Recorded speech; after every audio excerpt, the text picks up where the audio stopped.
Nos traditions Aïssa Thiam. Bonjour à tous les auditeurs et auditrices qui nous écoutent. Ça va? Oui, ça va très bien. Je pète la forme aujourd'hui, Aïssa. En tout cas. Alors, Aïssa, aujourd'hui, nous allons parler du Goka, comme je l'avais bien annoncé semaine dernière, le Goka ou le gros K. Alors, le Goka, qui est un genre de musique rassemblant chant, danse, tambour, est un héritage qui date à l'époque de l'esclavage au XVIIe siècle. C'est un métissage de création, de rythme de nos ancêtres déportés en provenance de différentes zones d'Afrique. Nous avons l'Afrique de l'Ouest, l'Afrique centrale, l'Afrique du Sud et l'Est, etc. D'accord?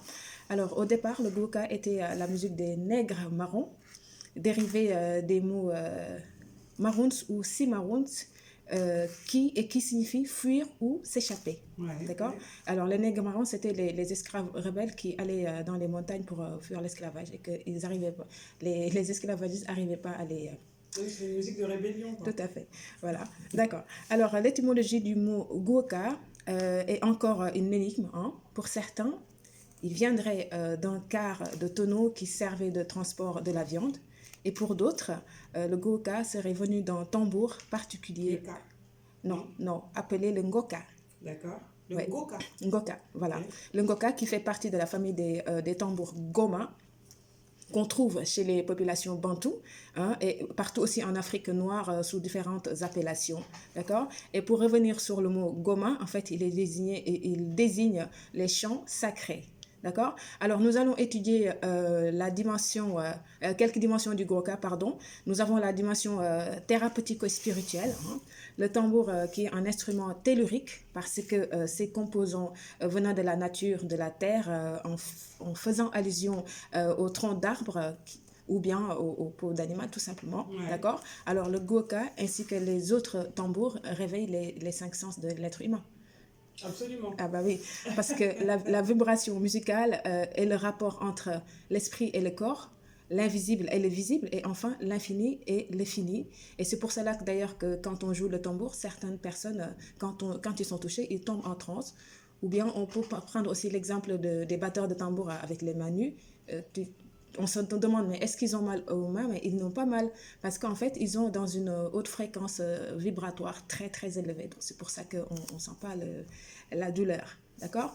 Alors, nos ancêtres, lorsque nos ancêtres réduits en esclavage travaillaient dans les plantations, à la fin de la journée, ils jouaient, ils dansaient et voilà, ils chantaient le Goka. D'accord? Et enfin, c'était en fait dans le but de réanimer leurs organes meurtris à cause de la dureté des travaux champêtres. Voilà. Et en fait, quand ils dansaient, ils utilisaient beaucoup les pieds. D'accord? Tu me suis, Aïssa? Bah oui. Alors, en fait, les pieds qu'ils utilisaient en dansant, en fait, c'était une manière de se reconnecter avec l'invisible afin d'augmenter leur force vitale. Ouais. Et voilà, le Goka n'était pas seulement que de l'amusement, comme le disent si bien certains, dans le sens où, après les travaux, nos ancêtres dansaient. Certains disent que non, c'était de l'amusement, mais c'était pas de l'amusement. Il y avait le côté thérapeutique, Ouais. il y avait aussi un côté très spirituel. Ouais. Voilà. Alors, nous avons aussi sa dimension révolutionnaire. Le Goka qui était rejeté après l'esclavage par beaucoup de Guadeloupéens, dont la bourgeoisie, a été et continue à être un instrument de lutte contre l'oppression, contre l'esclavage, contre la colonisation, contre la domination patronale, ainsi que le néocolonialisme, d'accord? Et sans oublier aussi sa participation, je vais y arriver, à l'amour, à la mort et à l'effort. Alors, le Goka a été aussi d'abord utilisé en Guadeloupe par les nègres marrons, ce que je disais à un moment, comme un instrument de résistance contre l'esclavage. Mais aussi, nous avons l'histoire de mai 1967 qui vient de renforcer le Goka comme instrument de lutte, parce qu'en fait, à cette période, en fait, il y avait des jours d'émeutes populaires qui ont conduit la Guadeloupe totalement dans le chaos, causant bien sûr plusieurs morts et des dégâts matériels matériaux. Et bon, on ne va pas rentrer toujours dans les détails parce que ce sera trop long. Et pendant ces émeutes, seule une chanson de rythme du Goka accompagnait les manifestants, la Guadeloupe Malade, qui est une composition Goka traditionnelle et engagée de Guy Conquête, qui est une des figures majeures du Goka en Guadeloupe. Ouais. Alors, ce mouvement social aussi de mai 1967 a engendré le mouvement des indépendantistes qui, à leur tour, ont aussi utilisé le Goka pour leurs revendications. Et ceci perdure jusqu'à nos jours. Dès qu'il y a une grève, il y a une lutte quelque part en Guadeloupe, le Goka accompagne les manifestants. D'accord? Il est aussi... le Goka est bien plus qu'une musique ou une danse ou seulement des chants. Et on dit qu'il est l'âme de la Guadeloupe.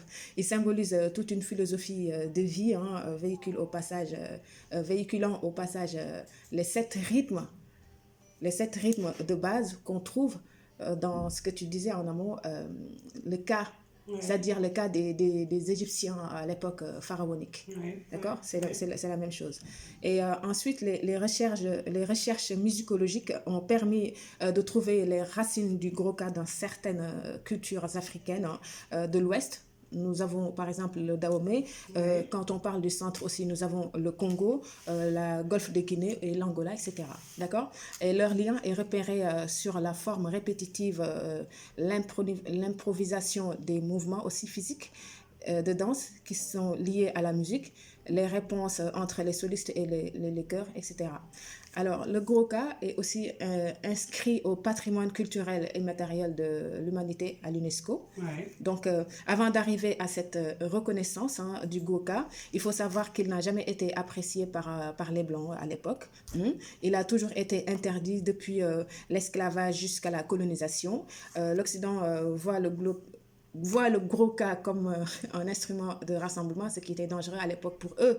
En fait, ils se disaient que c'était dangereux, qu'il ne fallait pas que les esclaves réussissent à se rassembler sous des codes différents à travers le tam-tam, ou bien en fait ils l'ont aussi considéré comme un instrument de barbares, de sauvages, mystiques et j'en passe. Alors nous allons parler nous allons parler des 7 rythmes de base du Gros-Ka. Nous avons le Pandiabel, le Pat Djambel. J'espère que j'ai bien prononcé.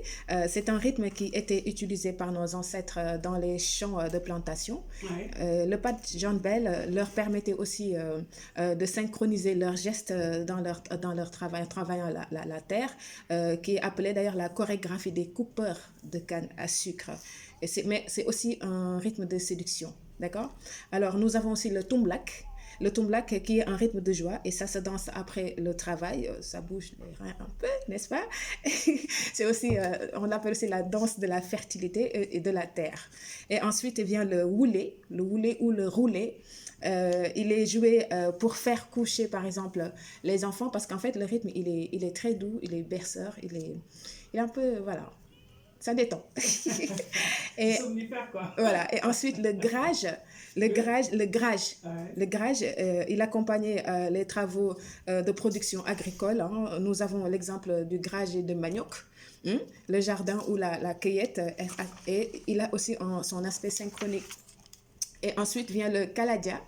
Le kaladia qui est un rythme évoquant la tristesse et la mélancolie. Lorsqu'on relate par exemple l'histoire de l'esclavage, c'est le kaladia qui est joué. D'accord? Et en fait, le kaladia, c'est pareil que le kalenda du Bélé dont j'avais parlé la semaine dernière. Okay. Voilà. Et viennent ensuite le mende ou le minde. Il serait le dernier rythme d'ailleurs qui est arrivé avec les Congos sous contrat, c'est-à-dire après l'esclavage. Parce qu'après l'esclavage, ils ont fait venir aussi d'autres Africains sous contrat de 5 à 3 ans. Mais bon, les traitements n'étaient pas très loin de l'esclavagisme, il faut le dire. D'accord? Et en fait, le mende aussi, c'est aussi un rythme d'amusement qu'on trouve dans toutes les musiques de Kassav, d'après ce qu'on m'a expliqué hier. D'accord. Voilà. Alors, et le Lewos, enfin, le Lewos. Ouais, Lewos, tu connais? Ouais, bien sûr. Qu'est-ce que tu peux me dire là-dessus? C'est un rythme traditionnel. Ils disent que c'est un rythme de guerrier. Hein. Il rythmait, par exemple, les attaques des plantations. Ouais. Et aussi, c'est une danse incantatrice ouais. Avec des pas très, très précis. Et dans le Lewos, nous avons les soirées Lewos, hein, qui est en fait, qui rassemblait voilà, les gens, mais en fait sous des rythmes codifiés à travers la ronde communion Ouais. pour se connecter avec les ancêtres. Et la soirée est guidée par un initié qui corrige s'il y a une erreur. Voilà, Aïssa, c'était mon coup de cœur du jour. Et je tiens à remercier les gens qui m'ont aidé, notamment Roland Montpierre, qui est le doyen des auteurs de bande dessinée noire. Nous avons aussi François Harpon, qui est journaliste. Et enfin, Johnny Leron, dit Somnambule, qui est le gardien de la tradition guadeloupéenne. Merci beaucoup, Roudia Merci, Mbaye. On Aïssa. se retrouve pour parler d'autres